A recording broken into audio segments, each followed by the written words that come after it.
전제 윤기정.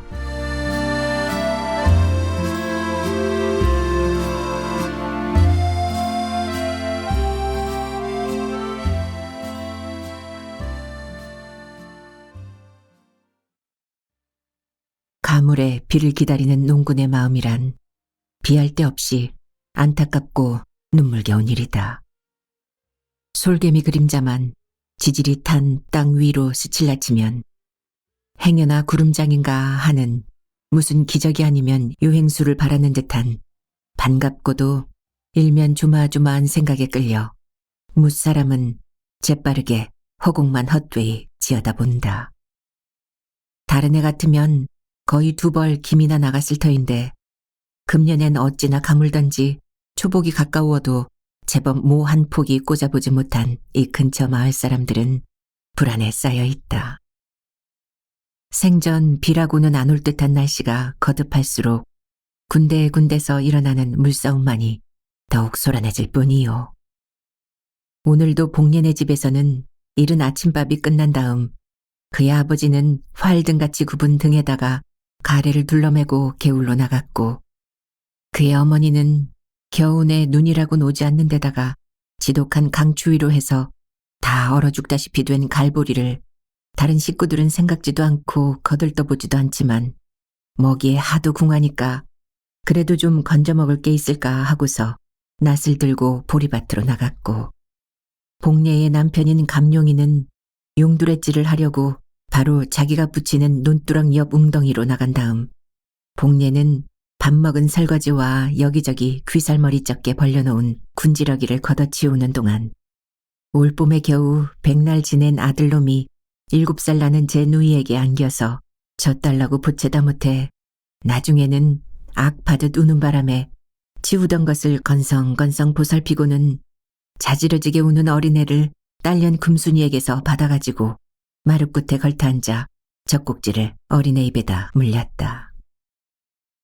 구름 한 점 없이 내리쪼이는 이글이글한 햇볕이 온 마당으로 하나 가득 차 뜨거운 김이 마치 불화로를 가까이 갖다 대는 듯 확확 끼쳐오른다.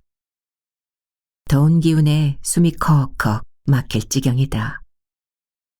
복례는 어린 것을 다시 금순이에게 엎혀놓고 장독대 앞에 놓은 물동이를 집어이고서 우물로 향해 나갔다. 바로 회나무 아래에 있는 우물두덩에는 크고 작은 동이와 방구리와 양철통들이 질비하게 수없이 그러나 차례차례로 가지런히 놓여 있다. 먼저 온 사람들은 물을 찌느라고 우물 속을 들여다들 보고 있으며 아직 차례가 닥쳐오지 않은 사람들은 우물 언저리에서 버정대고 서서들 있다. 복례도 머리에 이었던 그리 크지 않은 동이를 내려서 맨 꽁무니에다 갖다 놓고 이 동리에서 가장 친하게 지내는 자기 나이와 어금지금한 성복이 어머니 앞으로 가까이 다가섰다. 이렇게 비가 안 오다가는 농사는커녕 먹을 물도 없어 말라 죽지들 않겠소, 성복이 어머니? 복례가 먼저 이렇게 말을 건넸다. 누가 아니라우. 사람들이 그처럼 이악하고 극성스럽더니 하느님도 미워서 이제야 내남직할 거 없이 다 죽이시려나 보. 참 이 우물이 이렇게 말라보기는 내가 이리로 시집온 뒤 아마 처음 되나 봐. 가만히 있거라. 저 바로 15에 이곳으로 왔으니까 벌써 18패가 되는구려. 헌데 그동안엔 한 번도 이런 꼴을 본 적이 없수. 금순 어머니는 여기서 자랐으니까 잘 알겠구려.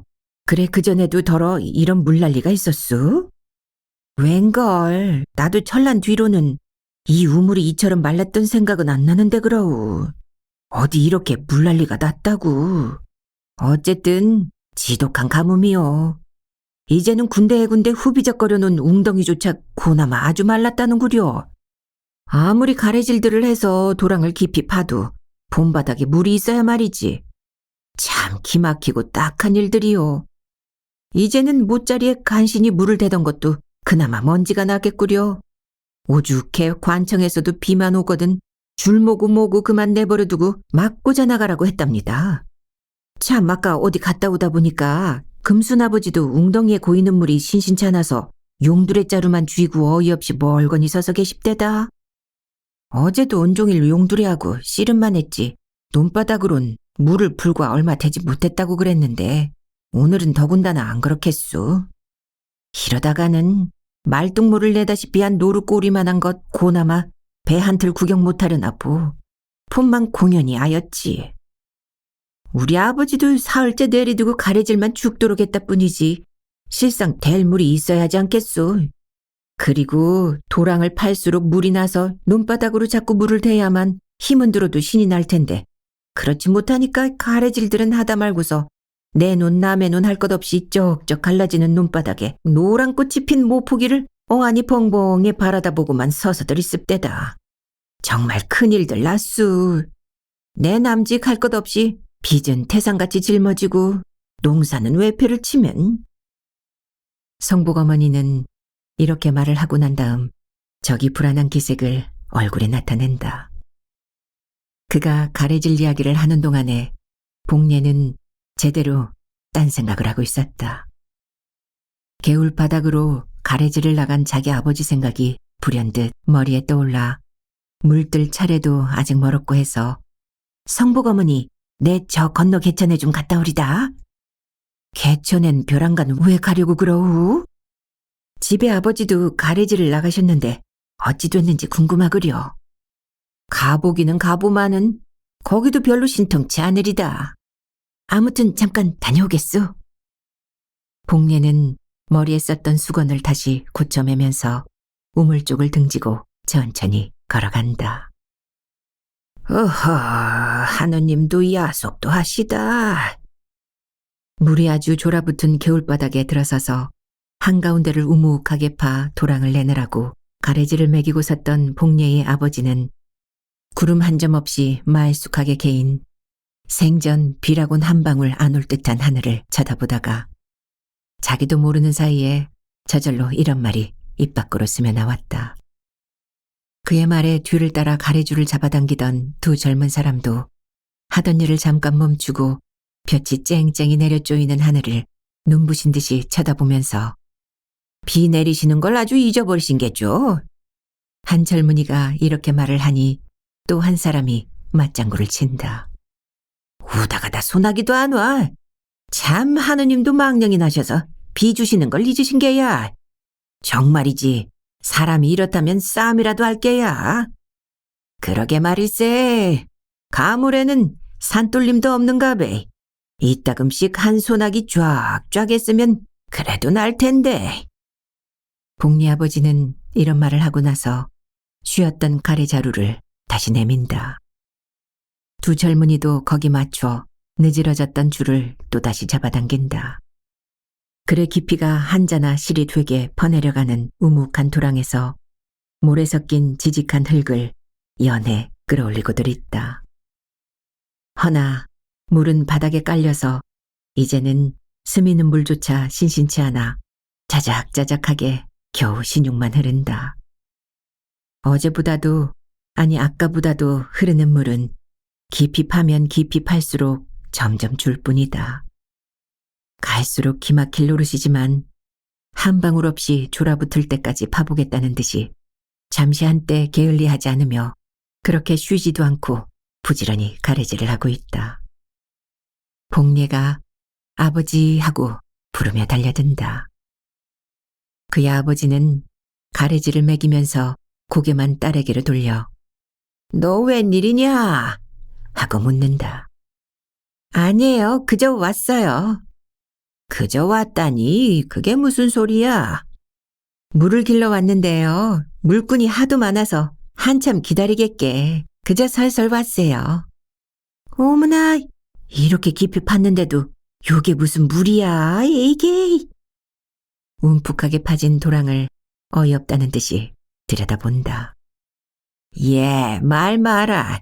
비 안 온 품보 와서는 이것도 끔찍하지 뭐. 요까지 물을 대가지고도 눈바닥이 마르지 않을까요? 마르는 데는 마르고 젖는 데는 젖을 테지. 아버지, 논에도 물 날리지만 우물에도 물 날리하여. 논도 논이지만 미상불 먹을 물도 걱정이다. 부녀가 이야기를 주고받고 하는 동안에 어디선지 벼란간 고함을 질러 우는 여인네의 울음소리가 일어난다. 가래질하던 사람이나 복례나 할 것 없이 일제히 고개를 이리저리 두리번거리며 울음소리 나는 곳을 찾는다. 비가 오기만 하면 당장에라도 물을 내려고 쟁기로 논바닥에 마른 흙을 울퉁불퉁하게 뒤집어 놓은 크고 작은 논배미 사이로 건너다 보이는 좀 동떨어진 저쪽 어느 못자리 근처에서 기막혀 우는 목맨 울음소리가 끊임없이 들려온다.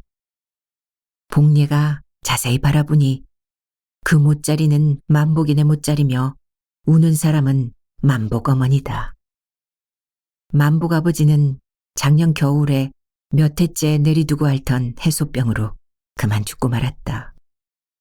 그리하여 40줄에 들어 과부가 된 만복 어머니는 죽은 남편으로부터 물려받은 것이라고는 9살을 맨 위로 한 만복이와 그 아래로 두 어린 것과 또는 알느라고 진 2,000냥이나 가까운 빚과 그리고 겨우 남의 논 10단마지기 붙이는 것뿐이었다. 참 칠순을 바라보는 시어머니가 또 한 분 있다. 만복 어머니는 하루에도 몇 차례씩 자기가 붙이는 논으로 나와 매일같이 졸아붙는 못자리물을 어이없이 바라보곤 하였다. 숨통이 괴로울 만치 기가 막혔다. 오늘도 만복 어머니가 자기의 못자리를 나와보니 마른데도 그렇지만 이제는 아주 노랗다 못해 갈잎처럼 바삭바삭 피는 모포기와 다르다 못해 쩍쩍 갈라진 못자리를 얼마 동안 넋을 잃고 서서 내려다만 보고 있다가 하도 기가 막혀 볕이 불덩이처럼 내리쪼이는 논두렁 위에 그대로 벌썩 주저앉으면서 참고 참던 울음보가 한꺼번에 터져나와 그만 고함을 내놓은 것이다. 그리하여 한 번 꺼낸 울음끝이 울면 울수록 용솟음 치고 또는 가슴속에 뭉치고 서렸던 여러 가지 서름조차 한데 터져나와 살말이 풀리듯 하는 모양이었다. 복례가 멀거니 서서 이 광경을 건너다 보고 있으려니까 그칠 줄 모르고 우는 그 처량한 울음소리에 겁묻어 남이 먼저 울기를 기다리거나 했던 것처럼 이쪽 저쪽 먼데 가까운 데서 혹은 사내의 울음소리 혹은 여자의 울음소리가 처음에는 하나하나 나더니 이제는 여럿이 우는 소리로 변해가지고 한데 어우러진 안타까운 곡성이 바람결에 다 타 죽은 모포기를 스치고 사면으로 흩어진다. 혹은 멀고 혹은 가까운 군데군데서 들려오는 가늘고 굵고 높고 낮은 처참한 울음소리가 마치 한식날이나 추석날 같은 때 성묘하러 산소에나 온 듯 싶다. 복례는 만들어 세운 사람처럼 딱 붙어선 채 두 눈만 돌려가지고 여기저기를 두루 바라보니 어떤 사람은 못자리에 들어선 채 에이구 에이구 하고 울며 어떤 어머니는 노랗게 말라 비틀어진 모를 쥐어뜯으며 하느님 맙소사 하고 느껴 울며 어떤 여자는 논두렁 위에 퍼져버리고 앉아서 에고 에고 하는 소리를 내어 울며 어떤 사람은 못자리에 주저앉아서 복장을 두 손으로 두드리며 어이 어이 하고 운다. 가리질 꾼들도 넋을 잃고 서서 울음소리를 듣는다. 마치 추상난 집처럼 제각기 목을 놓고 연해 울고 있는 이 광경을 복례로서는 더 서서 귀로 참아 들을 수도 없으며 눈으로 참아 볼 수도 없어 그만 휙 돌아서 치마끈을 집어다 눈물 어린 두 눈에다 비비며 아버지에게는 간다 온다 말도 않고 그만 아까우던 우물길로 발길을 돌렸다. 끊임없이 들리는 무사람들의 처량한 울음소리를 귀로 들으며 논두렁길을 가려 가는 동안 모두가 남의 일 같지 않아 자기 눈에서도 더운 눈물이 그리 슬픈 줄도 모르겠는데 어쩐 일인지 걷잡을 수 없이 샘솟듯 쏟아져 자꾸 앞을 가림으로 걷는 걸음조차 마음대로 안 걸린다. 기다리고 바라던 비는 그 뒤 며칠이 지나도 종시 오지 않고 그저 가물기만 했다. 이제는 그나마 조금씩 군데군데 냈던 모조차 다 말라 죽고 못자리에 꽂힌 모는 선체 그대로 모조리 타 죽고 말았다. 그래 어제부터 면소에서는 메밀종자를 나눠줄 테니 가져가라는 통지를 발했다. 벼 못 심은 논에다 그 대신 메밀이나 심어 먹으라는 서글픈 노릇이다. 하나 그냥 묵히느니 보다는 낫다고들 생각하고서 면소로 가을에 갚아야 할 메밀씨를 얻으러 여러 사람의 행렬이 길게 줄달았다. 복리 아버지도 낚여직해서 동적 우리바람에 농림모 하나만 쓰고 면소로 메밀씨를 얻으러 자기 집을 떠났다. 처음에는 사위더러 좀 다녀오라고 하더니만 어제 몽땅 베어온 보리를 날이 가물어 그리 말릴 것도 없고 해서 그냥 도리깨질을 하고 있으니까 일하는 사람을 가라기가 못해 그랬던지 자기가 다녀오겠노라고 하고서 마루 한 구석에 틀어박힌 꺼멓게 그을은 부대를 집어가지고 밖으로 나갔다. 혼자 도리깨질을 한참 신이 나서 하는 판에 울 너머에서 인기척이 나더니 감룡이 있나? 하고 건넌마을 돌쇠가 마당으로 들어선다. 감룡이는 하던 도리깨질을 잠깐 멈추고 웃는 낯으로 돌쇠인가? 어서 오게. 고까진데 건너오기 저렇게 땀이 비오도 타나? 아니야. 도렛말까지 갔다 오는 길이야. 그런데 그거 뭐 떨리는 게 좀 있나? 웬걸 가스랭이와 쭉정이 투성이지 나달은 별로 없어. 참 거기 담배 있으니 앉아서 한 대 피우게나 그려. 땀도 돌릴 겸. 피우지. 그런데 참 정말 큰일들 났어. 내 남지 갈 것 없이 보리조차 흉년이 들어서 양식은 벌써부터 떨어지고 이제는 연사조차 아주 글렀으니 가뜩이나 세상 인심이 갈수록 강박한 데다가 그나마 가을에 가서 받을 턱이 있어야 양식이건 돈냥이건 간에 구워주든 빚을 주든 하지 않겠나. 기왕 준 빚도 한 해 더 묵을 생각을 하고 벌써부터 배들을 앓을 걸 그래. 돌쇠는 자기 허리춤에서 군방대를 꺼내들고서 마루 끝에가 걸터 앉으며 옆에 놓인 희연 봉지 속에다 담배통을 쿡 집어넣어가지고 한 대 듬뿍 담아 성냥을 득 그어서 보기 좋게 뻑뻑 빤다.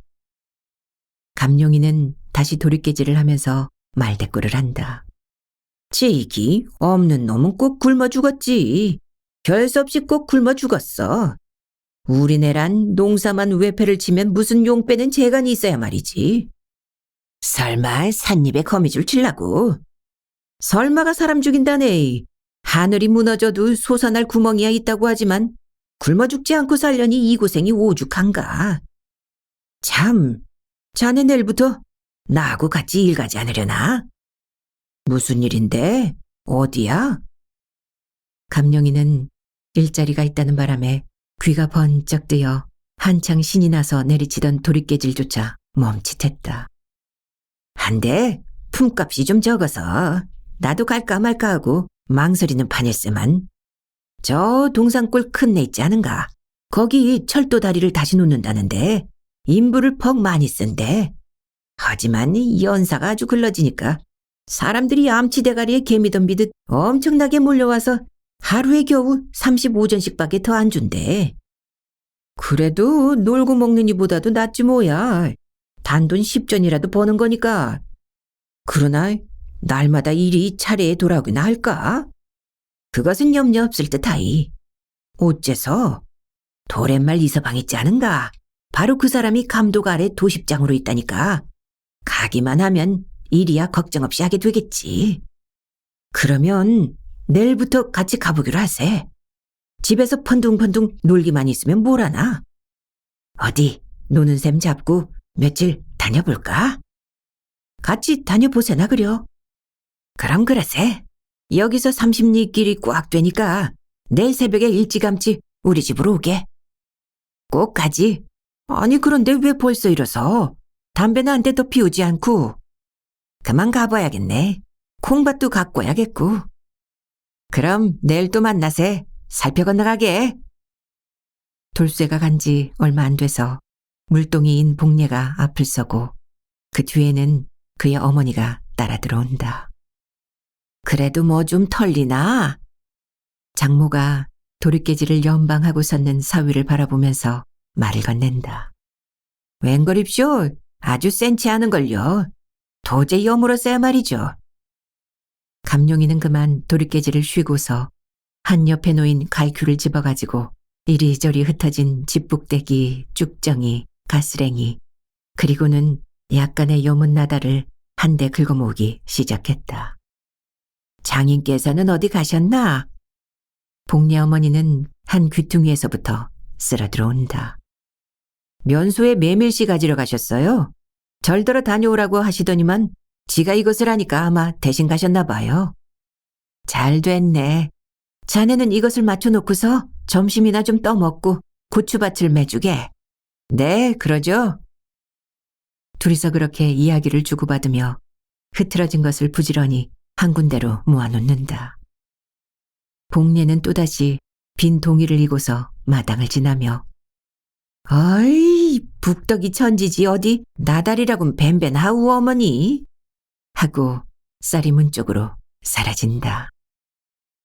감룡이는 돌소애와 함께 한 열흘째 내리두고 채 밝기도 전 어두컴컴한 때 집을 떠나 동산골 공사장으로 일을 다녔다. 이 동리에서도 그 둘뿐만이 아니라 만춘이, 끝쇠, 또순아버지 그리고 곰보 칠성이 이렇게 두 합 6사람이 매일같이 새벽밥을 해먹고 20리길이나 꽉 되는 곳을 사실 다리 품값도 못 되는 싹쓸 받으러 그나마 벌이랍시고 열심히들 다녔다. 다른 해 같으면 김매기에도 바빠 집집마다 있는 사람들도 째는 판일 텐데 올해는 김을 매긴커녕 논빼미엔 푸른빛이라곤 강아지 풀 하나, 청개구리 한 마리 찾아볼 수 없이 되었다. 그들은 이런 처참한 논바닥을 밝은 날 뚜렷이 보기는 싫다는 듯이 컴컴한 새벽녘에 이 마을을 떠나 저녁 어둑어둑한 때에야 돌아들어온다. 오늘도 감룡이가 세상 모르고 고운히 잠을 자다가 무엇에 놀란 것처럼 소스라치게 깨었다. 처음에는 사지가 느른하다가 차차 온 몸뚱아리가 욱신욱신 쑤신다. 여러 날째 내리두고 변변히 먹지도 못한 데다가 고된 일에 시달려 굴른 줄 모르고 골고 내왕 60리길을 걷기에 지쳐서 나날이 원기가 떨어질 뿐이다. 본시 실한 편은 못 되지만 그렇다고 아주 약질도 아니다. 기운이 있고 뚝심이 있어서 약하지 않다느니보다는 강적이 있다.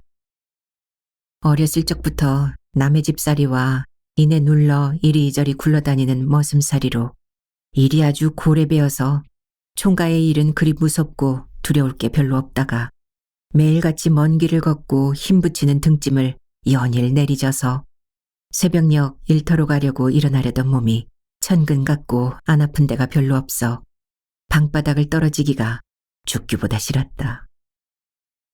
헌데 오늘은 어쩐 일인지 유난스럽게 한층 더하다. 그렇다고 지금 집안 형편으로 봐서는 하루라도 쉴 계제가 못 된다. 그나마 벌이랍시고 없었다면 또 어찌했을는지 모르지만 요새 같아서는 매일 살아가는데 그나마 한 보탬이 꽉 됐다. 감룡이는 몸이 아프고 뼈가 쑤시는 것을 억지로 참고서 이를 악물고 간신히 일어나 채 밝지 않은 바깥을 내다보았다. 이 바람에 곁에서 코를 골며 세상 모르고 곤히 잠든 아내가 눈을 번쩍 뜨면서 에구머니, 내가 잠을 지내잤나 배. 벌써 가실 때가 됐수? 새별이 떴는걸. 하고 밖으로 나간다. 복례도 겁묻어 일어나서 마당으로 내려와가지고 군데군데 우그러진 허술한 생철 대야에다 새순물을 떠다 놓고서 다시 부엌으로 들어가 밥을 차리는 모양인지 무엇을 덜그덕거린다. 감룡이는 두 손을 대야에다가 잠근 채 부엌 편 쪽을 바라보며 뭐 남은 밥이 좀 있나? 한 덩이쯤 돼요. 참 어떻게 하우? 오늘은 가져가실 게 없어서. 그냥 가지 할 수 있나? 없는 걸 어째? 정 시장하시거든. 술이나 한 잔 받아 자시구려. 아무러나 하지. 감룡이는 얼굴을 부지런히 씻는다. 복례는 상을 보아가지고 부엌에서 나와 마루에다 갖다 놓고 어린애가 깨서 킹킹거리니까 방 안으로 도로 들어갔다. 어느 때는 안 먹은 게 아니지만 몸이 불편해 그런지 오늘 당에서 유난히 꽁보리밥이 첫 술부터 씹는 대로 속으로 들어갈 편보다 되넘어올 편이 많다. 입안에서만 깔끄럽게 왔다 갔다 한다. 그러나 30리길을 걸어갈 것과 힘든 일을 하지 않으면 안 될 생각을 하니 아니 먹을 수도 없는 노릇이다. 반찬이라곤 날고추장 한 가지밖에 없는 거로 반사발밖에 안 되는 밥을 겨우 반밖에 못하고 일어섰다. 어느 틈에 깨었는지 안방에서 마루를 내다보고 앉았던 장모가 아니 고까진 걸 다 못 먹고 왜 남기나 한다. 어쩐 일인지 안 들어갑니다 그려. 왜 어디가 아픈가? 들어누웠다 일어 앉으면서 다정스럽게 장인이 묻는다. 몸이 좀 찌뿌드드해서요. 거 안 됐네 그려. 그럼 오늘 하루 쉬지. 과히 아프진 않으니까요. 가서 꿈쩍거리면 낫겠죠. 고집 부리지 말고 하루 쉬게. 쉬어. 아버지 염려 마세요. 다녀오겠으니. 하고 아직 채 밝지 않아 어두컴컴한 마당으로 내려와 헛간 한편 벽에 기대선 발채 얹힌 지게를 등에다 걸치고 밖으로 나갔다. 감룡이는 장인 장모를 부를 때면 장모님이라든가 장인님이라고 부르는 대신에 반드시 어머니, 아버지 하고 불렀다. 입으로만 건성 그러는 게 아니라 마음속에서 진정으로 우러나왔다. 사실 친부모같이 여기고 지성껏 섬겨왔다. 어려서 양친을 죄다 여인 그로서는 그럴 법도 한 노릇이다. 3살 먹어서 아버지를 여의고 11살 나던 해 봄에 어머니마저 돌아가고 보니 그의 갈 곳이라곤 오직 하나밖에 없는 시집간 누이의 집뿐이었다. 그래 할 수 없이 그곳으로 가던 날부터 산에 올라가 나무 해우기와 새끼 꼬기와 잔심부름하기와 여름이면 소 몰고 다니며 꿀 먹이기와 또는 해를 거듭함에 따라 논과 밭에 들어가서 꾀부리지 않고 남보다 부지런히 일하기를 좋아하였다. 이렇게 누이의 집에서 5해를 있는 동안 엄할 때 엄해도 아끼고 웅심 깊은 아버지의 그윽한 사랑을 받는 대신에 볼멘 소리와 시시로 불아리는 매부의 도끼눈을 맞아가며 또는 끝없이 자애로운 어머니의 귀염구와 사랑을 받는 대신에 아무리 동기라 해도 시집 가기 전 말이지 제 남편 제 자식이 생겨 암만 해도 한 겹 가린 누이의 슬미지근한 곁사랑을 받아가며 어려서 철모를 째 돌아간 낯조차 모르는 아버지와 갓 돌아간 어머니의 그리운 생각이 어린 가슴에 서리고 맺혀 어머니의 사랑이 뼈에 사무치도록 간절하여 이구석 저구석에서 남몰래 소리 없이 울기도 여러 번 하였다. 또는 밤에 자다 간혹 흉악한 꿈에 가위를 눌려 허덕이다가 간신히 깨어 천갈래 만갈래의 생각과 여러 가지 궁리에 다시 잠 못 이루고 고생할 때나 봄날 아지랑이 낀 먼 산을 바라보고 울긋불긋하게 꽃이 핀 동산을 지날 적이나 묻벌레 처량스럽게 우는 가을밤 구름 한 점 없이 말쑥하게 개인 지극히 높다랗게 보이는 새파란 하늘에 또렷이 솟은 달을 치어다볼 때 어린 몸에 가당치도 않고 걸맞지도 않은 긴 한숨이 땅에 꺼질 듯하게 흘러나왔다. 그는 이렇게 5해 동안을 신신치 않은 매분의 집에서 살다가 그나마 복에 닿지 않던지 누이마저 우연히 병들어 죽고마니 그만 그 집을 뛰쳐나오고 말았다. 더 머물러 있지 못했던 까닭은 첫째, 자기 간에는 지극히 정들었던 누이라 이구석 저구석에서 살았던 때 그의 모습이 선하게 눈에 밟히고 그래도 정답던 음성이 귀에 징하여 견딜 수 없었고 또는 누이 대신 들어온 새댁이 공연히 싫어하는 눈치라 그래서 그만 매부의 집을 그 해로 뛰어나왔던 것이다. 그리하여 그 뒤로는 이리저리 떠돌아다니면서 날품도 팔아보았고 또는 어리다고 처음엔 반사경 주는 것을 받고 2, 3년 지낸 뒤부터는 온 사경을 받으며 7, 8년 동안 머슴살이를 하다가 바로 지금 살고 있는 너머 마을 그곳에서 그중 부자라는 오생온집에서 3년을 내리두고 머슴을 사는데 그의 참하고 부지런한 품과 더할 나위 없이 유순한 까닭에 자식이라곤 딸 둘밖에 낳지 못한 복리의 아버지가 대릴사위로 삼은 것이다. 그래 외롭던 감룡이도 이 집으로 온 뒤부터 장인 장모를 극진히 대하였고 숭굴숭굴하게 생긴 아내를 지극히 사랑하였다. 어느 누가 제 자식을 귀해하지 않으려마는 자기 자신이 아버지의 사랑을 받아보지 못하고 자라느니 많지 젊은 놈으론 걸맞지 않게 남들이 흉까지 보겠으리 어린 것들을 혹은 은근히 혹은 드러나게 남 유달리 살뜰히도 사랑해왔다. 이래서 처가살이를 하는 동안에 여간 힘든 일이 있을지라도 힘든 줄 모르고 다만 즐겁고 기쁘게만 여기면서 게으름을 피거나 꾀를 부리지 않고 모든 것을 살바가 부지런히 일하여 왔다. 한나절이 되어 태양이 불같이 인정사정 없이 내리쪼이는데 동산골 공사장 언저리에 허옇게 널린 일꾼들이 이 편짝 저 편짝 두 군데로 나뉘어 쉬지 않고 일을 하고 있다. 개천 속에서 둔덕 위로 올라갈 적에는 축축하게 물이 약간 섞인 불구스름한 진흙을 발채버린 지게에다 한 짐 잔뜩 지고 언덕으로 올라가서 한편쪽 웅덩이에 쏟아놓고 다시 내려올 때는 끝은 좀 무디게 삐죽하고 머리께는 네모진 제법 큰 돌멩이를 두세 개씩 한 짐 잔뜩 되게 짊어지고 내려들어온다. 한편 짝에 거의 100명씩이나 가까이 되는 일꾼들이 오르락 내리락 하는 양을 좀 떨어진 먼 데서 바라불라치면 마치 개미 거동하는 것처럼 보인다. 감룡이는 새벽에 먹은 밥이 아예 못 먹겠으리 실죽해 그랬던지 그만 토라져서 점심때가 되어 다른 사람들은 뿔뿔이 헤어져 점심들을 먹고 있었으나 감룡이만은 술 한 잔 떡 한 개 안 사먹고 그대로 어느 그늘진 데 가서 들어누웠다가 남들이 다들 일을 시작하니까 그도 죽기보다 싫은 것을 간신히 일어나 꾸물거렸다.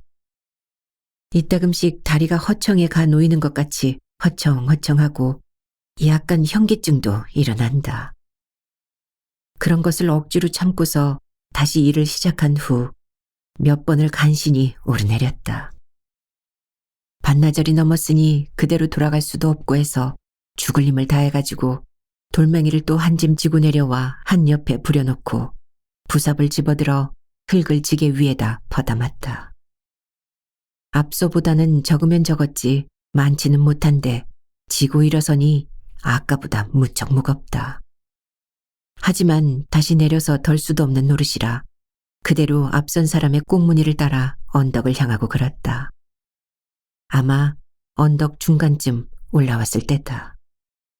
벼랑간 정신이 아찔하더니 두 눈이 캄캄해지며 등에 진 지게도 벗어버릴 새 없이 그대로 그만 그 자리에 지게 짝대기를 가슴에 걸친 채 푹 고꾸라지고 말았다.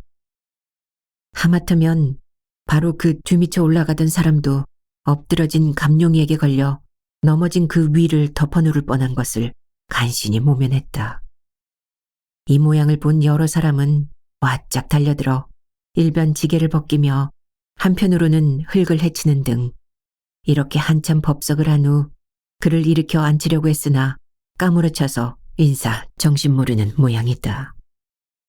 얼굴에서는 새빨간 피가 흐른다. 엎으러지는 바람에 이마와 코를 긁혀 밀기도 했지만 그보다도 코피가 나는 모양이며 입술도 으스러진 듯하다. 이 편짝에서 같이 일하던 돌쇠가 두 눈이 휘둥그레가지고 달려오고 그 뒤미쳐 칠성이가 뛰어왔다. 그리고 도십장인 이서방도 달려들어서 누구는 물수건으로 피 흐른 얼굴을 닦기도 하고 누구는 물을 이마에다 적시기도 하고 어떤 사람은 연에 연방 부채질을 하기도 한다. 이런 야단 법석을 치른 지 얼마 만에야 까무러쳤던 감룡이는 간신히 피어난 눈시울이 뻣뻣한 듯이 두 눈을 걸어비켜 실눈을 뜬다. 이 모양을 내려다본 돌쇠는 죽었던 사람이 다시 살아난 것처럼 기뻐하며 그의 곁으로 가까이 가서 정신 좀 차리게 감룡이. 이 물을 좀 마셔. 그리고 정신을 차리게. 하고 물그릇을 집어다 감룡이 입에다 대어준다. 감룡이는 두어 모금이나 벌떡벌떡 들이켠다. 이젠 살았네, 살았어. 어김없이 아픈 데는 없나? 어떤지 모르겠어. 가슴이 좀 뻐근하긴 하구만도. 지게 작대기를 안고서 엎드려졌다니까 가슴을 다친 게지. 그래 그런지 가슴이 꽤 아픈걸. 하고 다시 적 늘어진다. 이것을 바라본 여러 사람들은 감룡이를 떠매다시피 해가지고 한편 짝에다 갖다 눕혔다. 다른 사람들은 무슨 일이 언제 생겼냐는 듯이 등에다가 제각기 한 짐씩 잔뜩 지고서 여전히 언덕을 오르내린다. 해가 뉘엿뉘엿 서산을 넘을 무렵에야 겨우 정신을 차린 감룡이는 돌쇠와 같은 동네에 사는 여러 사람한테 번갈아가며 부축되어가지고 간신히 자기 집으로 돌아왔다. 그리하여 감룡이는 그날부터 병들어 자리부전하고 눕게 되었다. 농가에서 제일 치는 추석 명절도 금년엔 매우 쓸쓸하게 지나쳤다. 농군들의 1년 한때 마음 놓고 즐길 8월 가위를 그처럼 서글프게 지내고 난 거와 마찬가지로 한창 추수머리가 닥쳐와도 다른 해 같으면 태질 소리, 풍구질 소리, 볕단 새는 소리로 온 동네를 떠들썩하게 만들 텐데 마당질 하는 집 하나 없고 낯가리 쌓이는 곳 한 군데 없이 이 마을 저 마을 사람들의 마음은 오직 허순하고 서글프고 그리고 온 동리 안은 낙엽을 우수수 떨어뜨리는 가을바람처럼 쓸쓸할 뿐이다. 안 되는 놈은 자빠져도 코가 깨진다는 격으로 올 들어서 농사꾼들은 어느 누가 심사나 노는 듯이 죽어라 죽어라 하는 판이었다. 지독하게 추운 데다가 눈조차 오지 않아 보리는 흉년지고 벼는 가물로 해서 못자리에 선 채 그대로 말라 죽어 종자조차 못 건지고 메밀이나 심으면 먹을까 하고 씨앗을 얻어다가 심은 것이 이번에는 가물던 끝에 장마가 져서 가물던 올수록 비가 하도 많이 와 메밀조차 시뻘건 대만 섰을 뿐이지 여문 거라곤 도저 없었다. 이렇게 올 농사는 야릇하게도 깡그리 안팎 곱사등이로 우패로 지고 말았다. 초가을을 잡아들어서부터 점심은 재래하였지만 저녁조차 안 먹고 자고 난 복례의 속이라 어린 것이 젖 안 난다고 칭얼거리며 하도 몹시 보채는 바람에 가뜩이나 가슴을 앓고 드러누웠는 남편의 마음을 상해줄까 봐 그만 우는 어린 걸 휘둘쳐 업고서 대문 밖으로 나왔다. 흉년이 드니 살 수 없는 무리들. 이 동리를 방금 떠나가는 가엾은 일행이 때마침 집 앞을 지나간다. 남부 여대라더니만 과시 문자 그대로 여인네는 보찜을 이고 남정네는 보따리를 진 그 위에 인명 하나씩을 더 덧붙이게 했으니 여자의 등에는 젖먹이 어린 것이 엎이고 남자가 짊어진 보따리 위에는 3살밖에 안 돼 보이는 아이가 말이나 탄 것처럼 꺼불꺼불 달려가고 7, 8세 됨직해 보이는 사내 녀석 하나의 한 손은 자기 아버지의 손목을 잡고 또 한 손으로는 무슨 병 같은 것을 들고서 어슬렁어슬렁 따라간다. 그들의 걸음걸이는 모조리 풀기가 하나도 없어 보인다. 이 광경을 바라보고 섰는 복례의 가슴은 무거운 납덩이나 내리눌리는 것처럼 뭉클하고 뻐근하다. 오늘의 남의 일이 내일의 자기 일이란 말 맞다나 진정으로 남의 일 같지 않게 보인다. 지금 당장 자기 형편으로 말하더라도 남편만 병들어 눕지 않았다면 그들이 정든 고향을 등지고 떠나가듯이 자기네도 벌써 이 고장을 떠나 서울로나 그렇지 않으면 다른 곳으로 그래도 이 고장보다 나은 딴 곳을 찾아가고야 말았을 것이라고 생각된다. 앓는 남편을 끌고 어디로 가자니 난처한 일이요. 그렇다고 이대로 머물러 있자니 장차 먹고 살아갈 일이 난감하다. 이런 안타까운 생각을 하며 금시로 두 눈이 컴컴해진다. 복례의 아버지는 벌써 한 달 전에 서울로 올라갔다. 흉년이 들었으니 본전은 못 갚더라도 이자만은 내라고 물이 못 나게 악파듯 조르는 바람에 성화 같은 빚톡촉도 성이 가시지만 이 판에 한 식구라도 더는 편이 낫다고 하시며 서울 사는 아버지의 사촌집으로 올라가셨다. 염치 없지만 밥은 얻어먹고 무슨 벌이가 생겨 돈을 벌면 다소간 얼마씩이라도 집으로 붙여주마고 희떠운 말을 하며 노자만 간신히 변통해가지고 집을 떠났다. 떠날 때 서울 가서 벌이를 하든 못하든 간에 겨울이나 나서 내년 봄농사 질 때에나 내려오겠노라고 하고 떠나간 다음 그 뒤미처 보름이 채 못 되어 그의 어머니마저 여기서 한 80리길이나 떨어져 있는 살림 형편이 좀 견딜만한 큰딸네 집으로 금순이까지 데리고 말하자면 얻어먹으러 간 셈이다. 그의 어머니가 떠날 때 돈량이나 얻어 부침하고 장담하듯 말하더니 간지 닷새 만에 과시 돈 3원이 우편으로 왔다. 그 돈으로 좁쌀과 다른 잡곡 섞어 좀 팔아놓고는 나머지 돈은 밀린 약값을 덜어 갚았다. 복례는 자기 남편이 알아놓은 동안 하루라도 속이 낫도록 할 양으로 입에 풀칠하는 것보다 약 쓸 걱정이 몇 배 더하였다. 그래 여기저기 별별 소리를 다 하고 외상으로 약을 지어온 것이 적지 않다. 젊으나 젊은 년이 차마 못 당할 무안도 하도 당해서 이제는 아무런 소리를 들어도 예사지만 더 안 주겠다고 버티는 데는 딱 질색이라 정말이지 이제는 그냥 가서 약을 외상으로 더 달랄 수는 없는 형편이다. 이처럼 막다른 꼴을 당한 복례는 알아놓은 남편을 대하기도 딱한 노릇이고 양식조차 떨어져 한두 끼 굶고 보니 저지 않나 부채는 어린 것에 가엾은 몰골을 차마 눈으로 볼 수 없어 그럴 적마다 죽고 싶은 생각이 문득 나서 밖으로 나온 것이 또한 정처 없이 길 떠나는 기막힌 꼴을 보았을 뿐이다.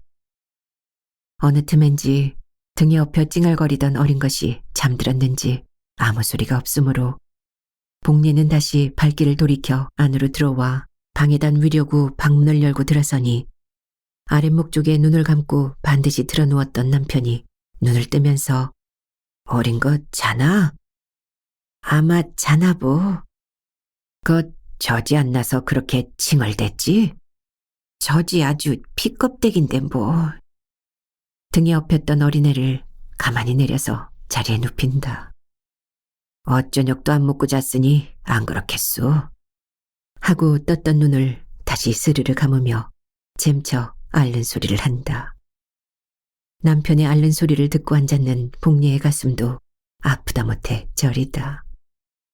몇 달을 앓고 드러누워 두 눈이 푹 꺼지고 뼈만 앙상하게 남은 남편의 얼굴을 들여다보매 가엾고 치근한 생각이 슬며시 들어 눈물이 빙 돈다. 여보, 될지 안 될지는 모르겠지만 내 생각 같아서는 그전에 함께 있었던 정리로 봐서라도 한 번쯤은 들어줄 듯하니 너무 마을 오생원 댁에 가서 마님 뵙고 내가 이처럼 몸져 누워 앓는단 말을 하고 생원님께 여쭈어 돈 5원만 얻어주시면 약을 지어먹고 병이 나아서 일어나는 대로 무슨 짓을 해서든지 곧 갚을 테니 죽는 사람 하나 살리는 셈 치고 꼭 좀 얻어주십사 여쭤보. 감룡이는 양식조차 한 톨 없는 아주 막다른 꼴을 당하다시피 한 궁색한 지경을 어떻게 모면하나 하고 곰곰 생각한 끝에 그전 머슴살이 하던 오생원 댁에 가 돈을 좀 돌려오라고 아내에게 이르고 나서 머리맡에 놓은 물그릇을 집어 두어 모금 마신다. 나도 벌써부터 그런 생각이 있었소만 하도 구두쇠니까 말품만 팔릴까봐 엄두를 못 냈었수. 이제 말이지만 아무튼지 가서 마님께 간청이나 좀 해보구려. 가보기는 가불이다마는 줄 사람이 즐겨야지. 그 말 못할 딱정대가 애걸하는 본으로 돈을 꾸어줄까 싶지 않우. 되든 안 되든 허행하는 셈만 잡고 한번 가보구려. 모처럼 청이니까 마님은 되도록 힘쓰시리다. 그럼 어디 헛설수록 가볼까나? 하고 앉았던 자리에서 일어난다. 어린애 깨기 전에 얼핏 다녀오. 네, 곧 오지. 뭘 하러 오래 있겠소. 복례는 너머마을 오생원집을 향하여 좀 바쁜 걸음걸이로 발을 제게 옮겨놓았다. 울퉁불퉁한 논틀 밭을 걸어가면서 또는 소나무가 바람결에 쏴 하고 들리며 낙엽진 가랑잎을 이리저리 뒹구는 중간 고개를 넘으며 가리를 잡을 수 없는 여러 가지 생각에 복례의 머릿속은 뒤숭숭하여졌다. 5원만 손에 들어오면 우선 2군데 약값을 덜어만이라도 갚고 나면 또 약을 지어올 수 있다는 기쁜 생각과 그러고 남은 돈으로 양식을 팔되 단 닷곱이라도 잎살을 팔아 오래간만에 흰 죽이나 미음을 만들어 입맛 없어 하는 남편을 먹이리라 마음먹었다. 이러다가 뒤통수를 치고 그만 빈손 들고 돌아서면 어쩌나 하는 생각에 약간 불안을 느꼈다. 이처럼 먼저는 희망을 품고 혼자 못내 기뻐하다가도 어느덧 가슴이 조이는 끝없는 불안이 번갈아 떠오른다. 조바심 나는 초조한 생각과 안타까운 마음으로 실상은 그리 멀지도 않은 데를 퍽 멀고 지루한 생각으로 걸어온 것이 오생원네 대문 앞이었다. 어쩐 일인지 시골집으론 어지간히 큰 대문짝이 꽉 닫혀 있다. 대문을 물끄러미 바라보던 복례는 속으로 대낮에 문이 꼭 닫혀 있으니 어쩐 일인가? 옳지. 하도 인색한 집이니까 거지나 중 같은 것이 와서 성가시게 굴어 이루 말대꾸 하기가 싫어 아주 문을 닫아두는 게로구나. 하고 얼핏 생각하였다. 이렇게 마음먹고 보니 지금의 자기 자신도 비렁뱅이나 동양 오는 중과 뭐이 다르랴 싶었다. 문청 5원이나 얻으러오니까 생원님으로 보아서는 오히려 더할 것이다. 그대로 돌아가고 싶은 생각이 불현듯 난다. 그래 발길을 돌리려고 하는 순간 되든 안 되든 말이나 해보 하던 남편의 음성이 귀에 징해서 먹었던 마음을 다시 돌려 대문 앞으로 가까이 걸어가서 닫힌 문을 지그시 밀어보았다. 꼼짝도 안 하는 품이 안으로 단단히 닫아건 모양이다. 그래 또다시 힘껏 찔레찔레 잡아 흔들어 보았다. 그래도 안에서는 아무 기척이 없다. 아무도 안 계세요? 이번에는 소리를 좀 높이 지르면서 문을 더욱 힘껏 흔들었다. 그래도 안에서는 여전히 아무 대꾸도 없고 쥐 죽은 듯이 고요만 할 뿐이다. 거 누구요? 바른편 사랑에서 서투르지 않은 음성이 들린다. 벼랑간 목소리 나는 그쪽으로 고개를 돌이킨 복례는 도적질이나 하려다가 들킨 사람처럼 깜짝 놀라 가슴이 두근두근 하여진다. 그 목소리는 틀림없이 이 집 주인 오생원의 음성이었다. 복례가 약간 주적주적하고 섰으려니까 사랑 일각 대문 안에서 한 50 남짓한 좀 교활하게 생긴 오생원이 감투바람으로 나오면서 난 누구라고? 감룡이 철호구만. 네, 저예요. 생원님 그동안 안녕하셨습니까? 그동안 무고 했나? 말씀 맙쇼. 무고가 다 뭡니까? 철로달인지 뭔지 놓는 대로 버리를 가더니만 가슴을 다쳐가지고 왔습죠. 그래 그 빌미로 지금 죽도록 앓는답니다. 그런 소문 내 들었지. 퍽 걱정으로 지냈겠구만 그래. 도제 사는 게 사는 것 같지 않사와요. 참, 마님께선 안 계신가요? 댁 마님을 좀 뵈러 오는 길인데요. 이렇게 이야기하는 동안 복례는 자기도 모르게 차츰차츰 걸어서 사랑채 일각 대문 앞까지 이르러 이제는 오생원과 가까이 서게 되었다. 저 배대리 댁 혼인 잔치날이 돼서 거기 죄다 가셨어. 그런데 마님 뵙고 무슨 말씀을 여쭈려고? 복례가 자기 묻는 말대꾸는 하지 않고 어쩐 일인지 좀 주저주저 하는 기색을 바라보고 있던 생원은 다시 입을 열어 뭔데 그래? 마님께 여쭐 말이면 내게 못할 게 뭐람? 실상은 어려운 말씀을 좀 여쭈러 왔습죠. 생각다 못해. 생원은 일각대문 안으로 발을 들여놓더니만 사랑마당을 어슬렁어슬렁 걷고 있다. 복례도 아무 생각 없이 그의 뒤를 따라 들어갔다. 복례의 생각에는 자기의 한 말이 벌써 비 위에 거슬려서 더 이 사틀 어울리지 않고 그만 안으로 들어가는 줄 짐작했기 때문에 사랑마루 앞까지 생원의 뒤를 따랐다. 저 말씀 사륙인 황송하조만 돈 한 5원만 돌려주실 수 없습니까? 병은 위중한 데다가 요지막은 약 하나 변변히 못 쓰고 게다가 양식조차 떨어져서요. 미음 한 모금 못 쏘아줄 판이니 인명 하나 살려주시는 셈 치고 좀 구워주시면 변통하는 대로 곧 갖다 갚겠습니다. 5원?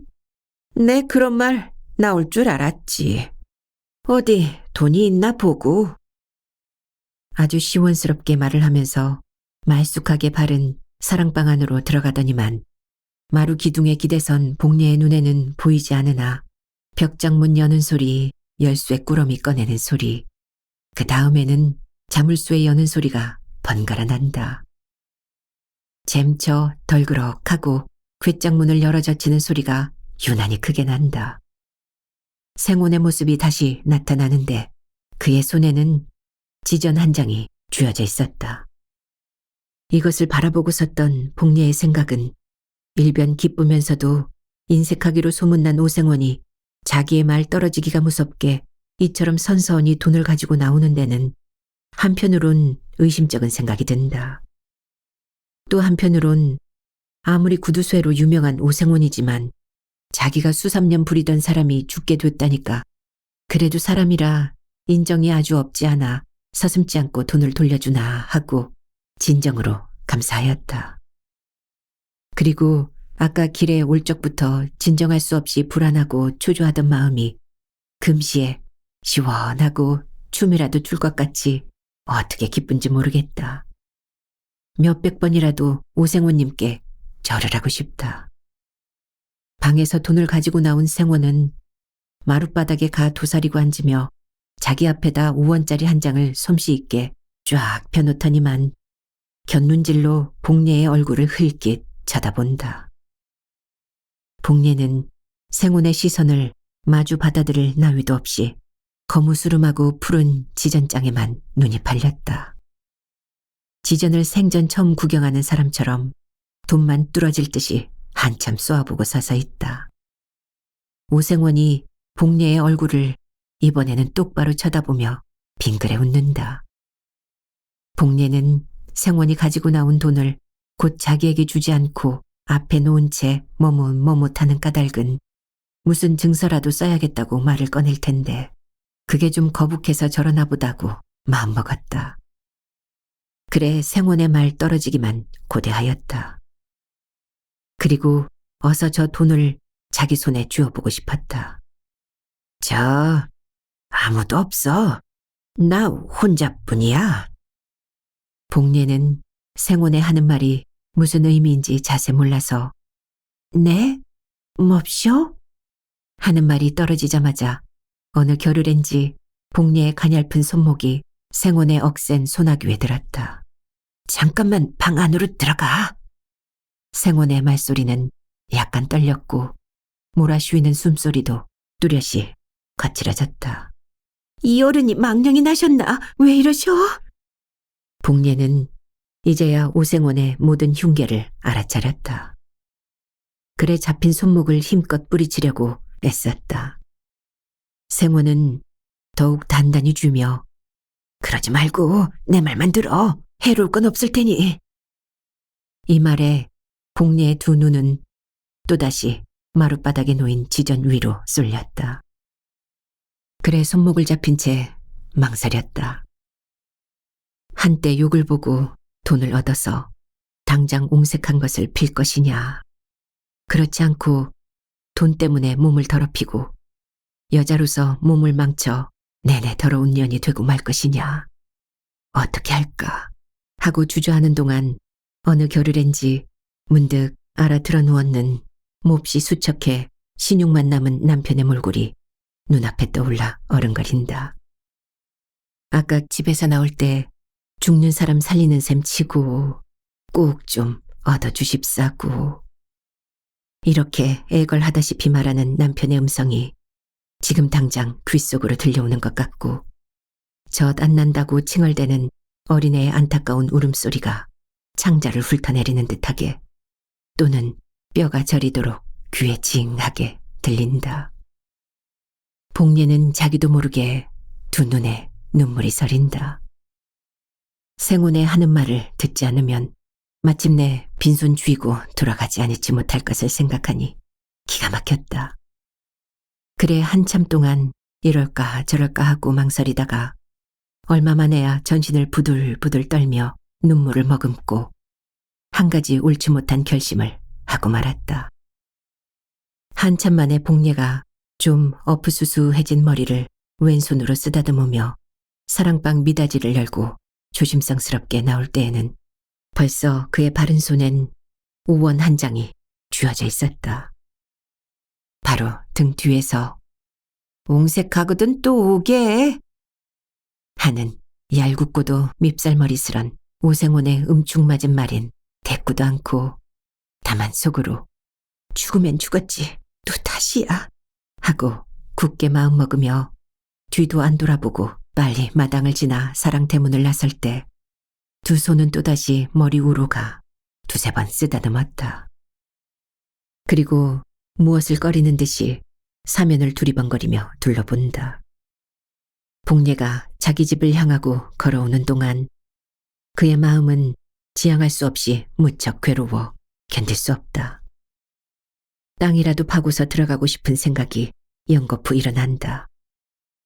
간혹 지나가는 사람과 마주칠라 치면 조금 전에 자기가 저지른 일을 다 아는 것만 같아 걸음조차 잘 안 걸린다. 그래 자기도 모르는 사이에 부끄러운 생각이 들어 외면을 하고 만다. 사람은 고사하고 심지어 산촌 초목 또는 미물의 짐승까지라도 지금 자기가 저지르고 오는 여자로서 차마 못할 짓을 거리낌 없이 한 것을 다 아는 것만 같아 고개를 못 들 만치 부끄럽다. 또는 자기를 여지없이 비웃는 것만 같고 모욕하는 것만 같아 얼굴이 홧홧해질 뿐이다. 애 아버지 낯을 어떻게 대하나. 복례는 이런 소리를 몇 번인지 모르게 안타까운 마음으로 부르짖었다. 기막힌 눈물을 머금으면서 또는 손등으로 씻으면서. 상강이 지나고 입동조차 지나 된서리가 오고 모진 한이바람이 불어오기 시작해 이제는 먼 산 가까운 냇가에 울긋불긋 물들었던 단풍마저 다 떨어지고 마을 앞 군데군데 늘어섰는 포플라나무 잎새는 누렇게 단풍 졌다가 휘몰아치는 매서운 바람에 못 견디어 다 떨어지고 이제는 뼈만 앙상하게 남아 이 겨울을 어떻게 나나 하고 떠드는 듯이 쓸쓸스럽게 보인다. 어찌 이 마을의 자연만이 장차 닥쳐올 추위를 두려워서 웅숭스런 채 떨고 있을까 보냐. 올 가을에는 실럼 잘 된 벼이삭이 고개를 축축 늘어뜨리고 있는 황금빛으로 물들인 벌판을 바라보지 못하였고 입에다 담기에 소름이 끼치는 흉년을 그에 당하고야만 땅 한가운데에 목숨을 매단 농군들은 참으로 이 겨울을 살아갈 일이 난감하고 아마득하여 저마다 두려운 마음에 떨고 있고 서글프고 지향할 수 없는 미친 생각이 그들을 죽음보다 더 괴롭게 들볶는다. 한낮이 기울어서 복례는 어린애를 업고 너머 마을 오생원 댁을 갔다가 돌아오는 길에 바람에 떨어진 솔방울을 줍고 얕은 나무의 삭정이를 꺾고 열 손가락을 갈퀴처럼 만들어가지고 낙엽을 긁어 모으면서 밤에 이 고개를 또 넘어오지 않으면 안 될 생각을 이따금씩 문득문득하게 되었다. 오생원을 만나려 병들어 몸져 누운 사내를 속이고서. 허나 한편으로는 병든 그를 어떻게든지 해서 살려보겠다는 안타까운 심정으로 본마음 본뜻 아닌 거의 실성한 짓을 눈물 먹어가며 맞아 하면서도 부지중 계속해 내려오는 것이다. 물에다 부모와 처자를 떠내려 보내고서 침 뱉고 눈 흘기며 돌아섰다가도 그 물을 또다시 먹는 것과 마찬가지로 복례도 처음에는 죽으면 죽었지 두 번 다시야 하고 혀를 깨물며 굳게 결심했으나 배가 고파 견딜 수 없고 약값에 졸리는 막다른 골목을 가끔 당하게 되니 흉년진 이 마을에선 속절없는 일이라 생각하고 또 생각하며 이렇게 거듭 생각하다 못해 할 수 없이 한번 터놓은 일이라 또 개가죽을 뒤집어 쓰고 얼굴에서 쥐가 나는 짓을 감히 하지 아니지 못하게 된 것이다. 복례가 두 번째 생혼을 찾아가기도 대낮이었다. 그때는 마님을 다리 놓아 이원만 돌려달라고 하였으나 생원은 대번에 쾌쾌히 딱 잡아떼고 사랑으로 그만 나가버린다. 그래 하는 수 없이 사랑으로 쫓아나가 사정사정하며 애걸복걸했으나 좀채로 아주 안 듣더니만 돈은 여전히 안 주면서 벼랑간 목소리를 낮춰가지고 넌지씨 이따가 밤중에 저 너머 육모정 있는 우리 정자 알지? 그리로 와. 내 먼저 가서 기다릴게. 하고 빙긋 웃는다. 이리하여 그날부터 오생원과 은근히 만나려면 아니 돈 쓰기가 절박하면 그날 낮에 미리 오생원 집에 무슨 핑계를 해서라도 자기의 몸을 나타낸다. 밥을 얻으러 가든가 쌀을 꾸러 가든가 그렇지 않으면 구웠던 쌀을 어떻게 변통해서라도 도로 갚으려 가든가. 이렇게 무슨 구실을 삼아서라도 낮에 그 집에 들르면 그날 밤에는 반드시 육모정 있는 바로 아래 따로 떨어진 외딴 채 좀 으슥한 방에서 단둘이 넌지시 만났고 컴컴한 그 방을 나올 때에는 손바닥에 1원짜리 한 장이나 두 장이 어김없이 쥐어져 있었다. 그래 이제 와서 며칠에 한 번씩 오생원 집에 복례가 나타나는 것은 오생원과 밤에 넌지시 만나자는 서로 말없는 가운데 은근한 군호가 되고 말았다. 오늘도 복례는 요전번 구워갔던 좁쌀 2돼 그나마 성복이 집에서 군 것을 오생원 집에 다 갚고 돌아오는 길이다. 복례는 솔밭 속으로 들어가서 한참 동안 솔잎을 손으로 긁어놓고 솔방울을 따기도 했다. 그는 따고 주운 것을 한데 모으니까 꽤 많았다. 그래 치마 앞에다 한아름 잔뜩 되게 안고서 집을 향하여 좀 비탈진 언덕길을 이리저리 아로새겨가며 천천히 걸어 내려왔다. 그날 밤이다. 감룡이는 어렴풋이 들었던 잠이 어느 틈엔지 다시 깨었다. 금음깨라 달조차 없어 컴컴한 바깥은 사면이 쥐죽은 듯 무덤 속에서 괴괴할 뿐이다. 이따금씩 소리쳐 부는 바람소리만이 깊어가는 고요한 겨울밤의 끝없는 정막을 깨치며 그 바람이 미닫이를 후려 갈기고 문풍지를 바르르 떨게 한다. 바람소리, 문풍지 소리, 곁에서 오도만이 혼자 누워 자고 있는 어린 것에 쌕쌕하고 내쉬는 가냘픈 숨소리. 이 세 가지 소리 외에는 더 다른 소리가 감룡이 귀에 들어오지 않았다. 끝없이 쓸쓸없고도 서글픈 밤이다. 그저 안 돌아왔구만. 나간 지가 한참 된 모양인데 뭘 하게 안 돌아와. 이렇게 입속으로 웅얼거리는 판에 밖에서 인기척이 나더니 마당을 걸어 들어오는 발자국 소리가 자박자박하고 완연히 그러나 가만가만히 들린다. 옳지 이제야 들어오나 보다 하고 마음먹었을 때 금순 어머니 계슈? 하고 밖에서 여자의 음성이 들린다. 감룡이의 가슴은 어쩐 일인지 벼랑간 선뜩해지며 무엇이 내려앉는 것 같다. 그 소리는 틀림없이 성복 어머니의 목소리다. 아까 아내가 나갈 적에 성복이네 집 좀 다녀오겠다고 분명히 말하지 않았는가. 그런데 이제 성복 어머니가 찾아왔을 적에는 그의 집에 안 간 것이 확실하니 그러면 어딜 갔을까? 성복이 집 이외에 별로 갈 만한 집이 없는데 웬일일까? 이렇게 의심이 벌컥 들어서 성복 어머니 아니세요? 하고 물었다. 네, 저예요. 그런데 아이 어머니는 안 계세요?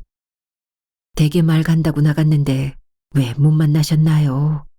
하고 이렇게 물어보려다가 삽시간에 생각을 돌려 그 말 대신에 건너 동네로 말 간 거예요? 하고 조금 더 어색지 않게 말대꾸를 하였다. 네, 그래요. 저 집에 애 아버지가 먹고 싶대서 감주를 했게 맛이 없으나마 좀 잡숴보시라고 가져왔어요. 하면서 미닫이를 드릉 열고 뚜껑 덮은 뚝배기 같은 것을 방 안 문턱 옆에다 들여놓고서 다시 미닫이를 닫는다. 고맙습니다. 이건 뭐라고 다 갖다 주세요. 먹기는 잘 먹겠습니다만 염치 없어서. 온 별 말씀을 다 하시네. 맛은 없지만도 좀 잡숴보세요. 먹고 말고요. 가끔 이렇게 신세를 져서. 안녕히 주무세요. 갑니다. 네, 살펴가세요. 그가 돌아간 뒤 감룡이의 마음은 부지할 수 없이 군성거리기 시작하였고 머릿속에는 가닥가닥의 뒤숭숭한 생각으로 하나가득 차게 되었다. 나를 속일 리가 없을 텐데 알 수 있나. 10길 물속은 알아도 한길 사람의 속은 모른다는데 더군다나 여자의 마음을 어떻게 믿어. 친구는 100년 친구요. 계집은 조둑 모실이라고 누가 계집년의 속을 알아. 이렇게 마음먹다가도 이 세사에서 남을 못 믿는 것처럼 큰 죄는 다시 없다는데 내가 왜 이리 죄를 짓나. 병들기 전에도 그랬지만 몸져 누운 뒤에는 더욱더욱 진정해서 우러나와 온갖 정성을 다하고 모든 걸 극진히 해온 지성스럽고 정숙스러운 아내를 내 어째서 못 믿는 거야. 은혜를 입으면서 원수로 갚으려나. 내가 왜 이래? 미쳤나? 오거든 물어보면 곧 알게 될 걸 왜 의심을 하나. 아마 처음 나갈 적엔 성복이 집에 가려고 마음먹었다가 나가서 딴 집으로 말 갈 생각이 든 게지. 그렇다면 누구네 집일까? 건너마을 점순네 집? 윗마을 용수네 집? 아랫마을 정숙이 집? 내 또 왜 이러나? 오거들랑 물어보면 다 알게 될걸. 이처럼 여러 가지 생각이 머릿속에서 쉴 새 없이 뒤재주친다. 1시간이나 실이 지났을 때쯤 해서 기다리던 아내는 돌아왔다. 복리가 방으로 들어오는 마트에 어디 갔다 오? 하고 들어누운 채 그를 쳐다보며 묻는 바람에 그 전에는 안 그러더니만 벼랑간 어디 간 그것은 왜 묻나? 하는 생각에 복리는 잠깐 머뭇머뭇하다가 남편의 얼굴을 참아 바로는 볼 수 없어 그의 시선을 피하며 어딘 어디예요? 성복이네 집 갔다 오지. 하고 얼떨결에 대답하였다. 아내의 이와 같은 의외의 말대답이 어느 누구를 지목해낼 수는 없지만 간부 이런 생각이 머리에 번개처럼 번뜩 떠올라 온몸은 짜릿해지며 가슴은 날카로운 가시에나 찔리는 것처럼 따끔함을 느꼈다. 오늘날까지 털끝만치도 의심함이 없이 믿고 믿어온 아내의 대답이 이처럼 속이는 말조로 나오고 보니 금시에 하늘이나 무너지는 것처럼 생각된다. 하도 기가 막히고 분통이 터져 말 한마디 나오지 않고 다만 아프던 가슴만이 더 한층 쑤시는 것 같아 정말 견딜 수 없다. 지금 생각하고 보니 요즘 와서 약이 끊이지 않는 거라든지 그러고도 약값 걱정이 덜해진 것이라든지 끼니를 그리 건너뛰지 않고 내려왔던 것이 모두가 이상하고 야릇하다니보다 아내의 그른 행실에서 나온 것이 분명하다고 딱 잘라 생각하였다. 틀림없이 그렇구나 하고 의심할 나위 없이 마음먹음에 당장 일어나 능지가 되도록 막 패주고 싶다. 허나 기운도 붙이지만 마음을 너그러이 돌려먹으며 억지로 참느라고 애를 썼다. 암만 해도 이상한 눈치가 배는 남편의 거동을 슬슬 살피고 있던 복례는 자기가 지금 당장 저지르고 온 노릇이 있는지라 조금 어색한 짓으로 엉너리를 부리며 아까 성복 어머니가 들여놓고 간 뚝배기 뚜껑을 열면서 "이건 뭐유?" 하고 물어본다. 그러나 아무 대꾸가 없다. 그래 더욱 무안해서 속으로 긁어잡아 내리는 듯한 말씨로 "난 뭐라고 감주로구만. 어디서 났수?" 남편은 여전히 두 눈을 감은 채 이렇다 저렇다 말대답이 없다. 이때에 복례의 머릿속에는 문득 한 가지 생각이 번개처럼 번뜩하고 떠오르는 게 있었다. 그것은 혹시 이 물건이 성복이 집에서 가져온 건 아닌가 하는 두려운 생각이다. 옳지. 내가 아까 집을 나갈 때 성복이네 집 말 간다고 하지 않았나. 그랬는데 이것을 성복이 집에서 가져왔다면 내가 그 집에 안 간 걸 이가 안 모양이야. 그래서 도저히 말대꾸도 않고 눈치가 이상한 게야.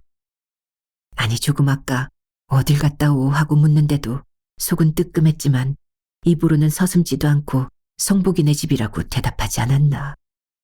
아, 이 노릇을 어쩌나. 이것은 성복이 아버지나 성복 어머니가 가져온 게 틀리지 않는다. 내가 왜 성복이네 집 말을 내고 갔을까? 그 말한 게 잘못이야.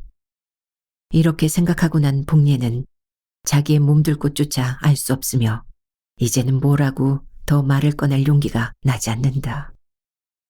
다만 얼굴에 모닥불을 퍼붓는 듯이 홧홧하고 정신이 아득아득해질 뿐이다. 곁에서 무슨 짓을 하든 무슨 소리를 하든 전혀 상관 않고 두 눈을 꽉 감은 채 드러누웠던 감룡이는 몸도 아프지만 당장엔 몸 아픈 것보다도 서른 마음, 처량한 생각이 더 한층 부지할 수 없이 자기를 괴롭게 한다. 어느 겨를엔지 그의 두 눈귀에는 이슬방울 같은 눈물이 맺힌다.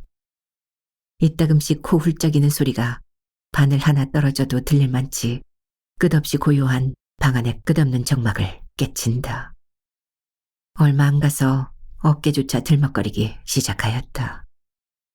이리하여 그는 마침내 소리쳐 늦게 울면서 자기의 외로운 신세, 기구한 팔자를 속으로 한탄하였다.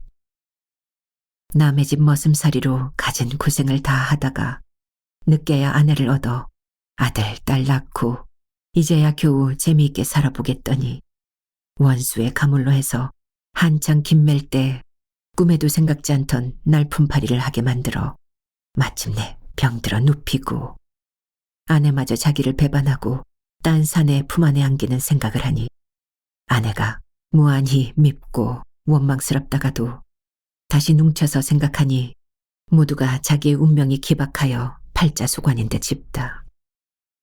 남을 원망해 뭘 하리.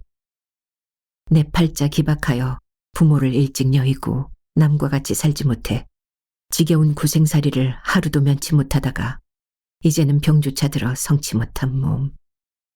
게다가 계집조차 믿을 수 없이 되었으니 죽는 게 마땅하지. 더 살아 못하리. 여기까지 생각하고 보니 서글픈 마음이 더욱 간절하여 더 한층 소리를 높여 엉엉 울었다. 사내 주제에 걸맞지 않겠으리. 복례는 복례 제대로 제 무안에 취해 한편 구석에 가서 되는 대로 퍽 쓰러져 가지고 흑흑 느껴가며 처량스럽게 운다.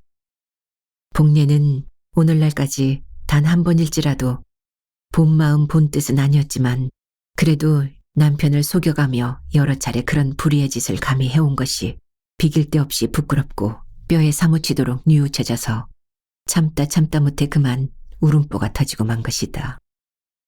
둘이서 그처럼 소리쳐 우는 바람에 자던 어린 것마저 깨어서 말없이 울기들만 하는 이런 기막힌 울음판에 철모르는 어린애 울음도 한몫 보게 되었다. 복례는 우는 어린 것에겐 젖을 물릴 생각은 꿈에도 않고 그저 서러워 울기만 할 뿐이다. 이렇게 복례의 집 단칸방에는 셋의 울음소리가 얼마 동안 한데 어우러져 높았다 낮았다 하는데 물을 얼리려는지 쌀락눈을 뿌리려는지 냉랭한 바람이 휘몰아칠 뿐이다. 처참한 흉년이 지나간 이 마을의 초겨울 밤은 점점 깊어만 간다. 그날 밤 이후로 감룡이의 병은 더욱 덧쳐서 나날이 위중에만 갔다. 오늘은 새벽부터 병 증세가 심상치 않아 자칫하면 오늘 해를 넘길 것 같지 않다.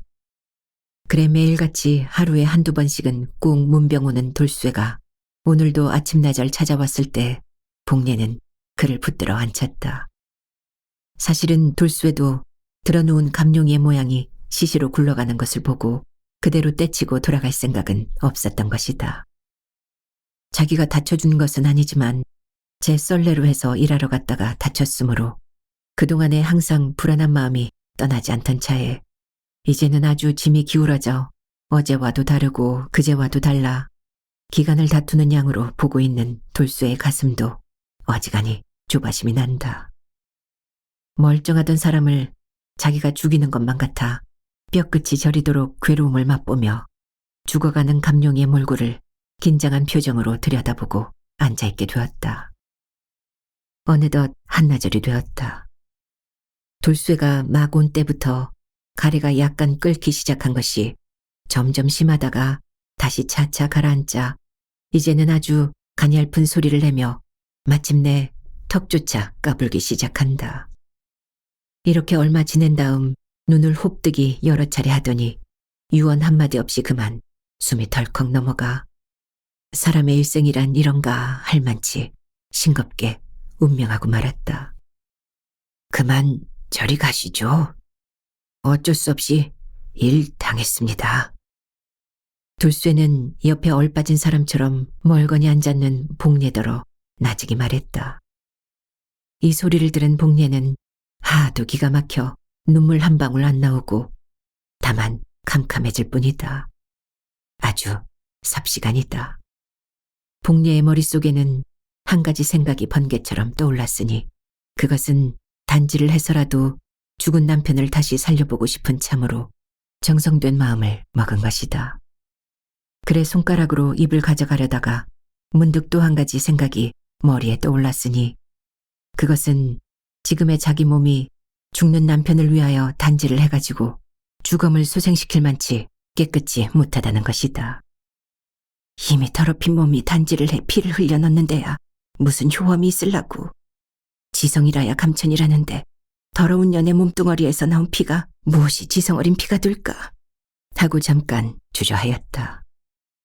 이 경우를 당하고 보니 더 한층 자기가 이미 저지른 노릇이 천하에 용납지 못할 크나큰 죄를 진 것만 같아 무시무시하게 두렵고 가슴을 빗으로 애는 듯이 쓰라려 당장에 자기 몸을 어디다 부딪혀 죽고 싶은 생각이 끓어오른다. 효험이 있든 없든 어디 한번 해나 볼까? 내 본마음으로 그런 노릇이 아니니까 신명께서는 굽어 살피실 테지.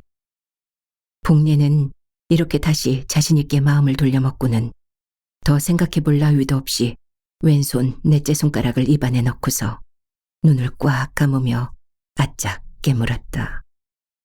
그래 선지피가 주르르 흐르는 것을 운명한 남편의 입에다 흘려넣기 시작하였다. 이처럼 뜻하지 아니한 갸륵한 광경을 옆에서 바라보고 있는 돌쇠는 마침내 감룡이가 운명하고서 죽어 누운 것보다 더욱 놀라지 않을 수 없다.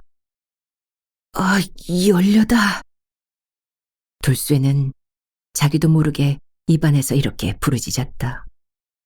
이 광경이 하도 감격해서 아까부터 눈물 어린 두 눈엔 먼저 번과 아주 다른 새로운 눈물이 빙그르 돌았다.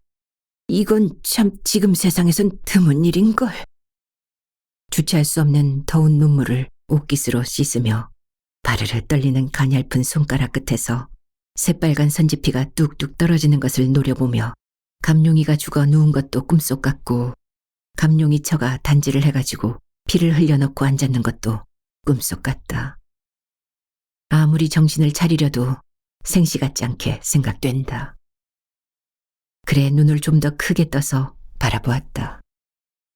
그리고는 손가락으로 자기의 넓적다리를 힘껏 꼬집어 보았다. 아픈 생각이 완연할 적엔 틀림없는 생시의 일이다. 둘쇠는 이만치 그 광경에 정신이 얼떨떨했던 것이다. 황홀했던 것이다. 단지를 한 피에 효험이 있어 그랬는지 속절없이 죽었던 감룡이는 얼마 만에 다시 피어났던 것이다. 그러나 피어난 지 이틀 만에 그는 다시 아주 죽고 말았다. 허나 이 마을은 물론이고 벌써 머나먼 동리에까지 복례의 단지한 소문이 무척 굉장하게 퍼졌다. 그래 듣는 사람마다 열렬하고 칭찬 안 하는 사람이 없이 되었다. 이렇게 모두들 열렬하고 떠들지만 너머 마을 오생엄마는 열렬? 하고 코웃음치고 비웃고 있었다.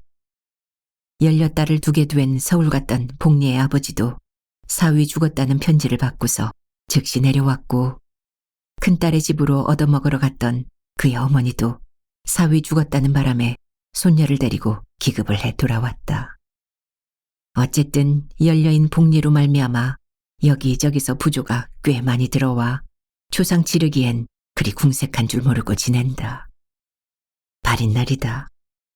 이 세상에 열려인 아내를 남겨놓은 감룡이의 시체는 여러 사람 어깨에 얹혀서 새로 무덤 파놓은 데까지 이르렀다. 아침부터 면화송이처럼 퍼붓는 한방눈이 먼 산 가까운 벌판을 뒤덮는데 시체를 떠나보낸 초상집과 무덤 자리를 잡은 산상에는 열려인 복례로 해서 그런지 유난히 따르는 사람이 많아 꽤 지런지런하였다. 감룡이를 땅속에 파묻고 쏟아지는 눈을 맞으며 이미 와서 쌓인 눈을 밟으며 돌아오는 그들은 내 언제 사람을 파묻고 오느냐는 듯이 제각기 어이 눈 참 잘 오신다. 내년에는 갈 데 없이 풍년 들었네. 풍년 들었어. 두말할 것 없네. 보리부터 풍년일세. 이렇게들 떠들어댄다. 그 뒤 열려인 복례의 가슴에는 형용할 수 없는 그늘이 두껍게 지기 시작하였다. 날이 갈수록 그의 괴로움은 더 커갔다. 남들이 열렬하고 떠들어대는 것이 참으로 듣기 싫었다. 세상 사람들이 자기의 행실 부정한 것을 다 알고서 일부러 빈정거리고 비웃는 것만 같았다. 그보다 이 세상을 떠난 이미 망인이 된 남편이 어느 구석에서 더러운 년 하고 꾸짖는 듯만 싶다. 태산같이 믿고 살아오던 남편이 죽고 보니 살기 싫은 생각도 걷잡을 수 없는 데다가 열년은커녕 환양년인 자기를 가리켜 열년이 뭐니 하고 뒤떠드는 데는 사실 기가 막혔다. 어이가 없다. 그리고 부끄러워 견딜 수 없다. 그래 며칠 동안 밥도 안 먹고 울기만 하였다. 밤에도 모진 잠만을 견디다 못해 잠깐 졸고 나서는 도제 자지 못하였다. 이럴수록 속 모르는 남들은 참 드문 열렬하고 소문만 점점 높이내고 있었다. 이와 반대로 복례의 마음은 더욱 불안하고 초조해만 갔을 뿐이다. 한번 행실 부정했던 것은 이 세상에서 다시 씻으려고 암만 애를 써도 도저히 씻을 수 없는 노릇이다. 헌데 속 모르는 남들이 뒤떠드는 데는 진정으로 기가 막혔다. 쓸데없이 열렬하고들 입에 침이 없이 칭찬하는 데는 뼈끝마다 저리고 살점마다 떨렸다. 감룡이가 아주 죽은 지 이래 되던 날 밤 아마 삼경은 되었으리라. 처음엔 어린 걸 그대로 두고 나가려다가 다시 마음을 돌이켜 먹고서 어린 걸 등에다 업은 채 사면이 죽은 듯이 교교해 하고 쓸쓸한 길을 걸어 자기 집 근처 우물 뚜껑까지 와서 잠깐 망설이다가 그대로 우물 속으로 빠져버렸다. 이리하여 그 이튿날 모자의 시체가 동리 사람들 손에 건져진 뒤에는 먹지도 않고 죽은 사내만 생각하더니 바로 남편 죽은 지 이래 만에 죽은 이 뒤를 그에 따라 간 것이라고 참으로 열렬하는 소문이 더 한층 굉장하게 높아갔다. 그러나 오생엄마는 때때로 입버릇처럼 열려? 연료는 무슨 기급을 할 연료야? 하고 미친 사람처럼 혼자 웅얼거리며 혼자서 빙그레 웃을 뿐이었다.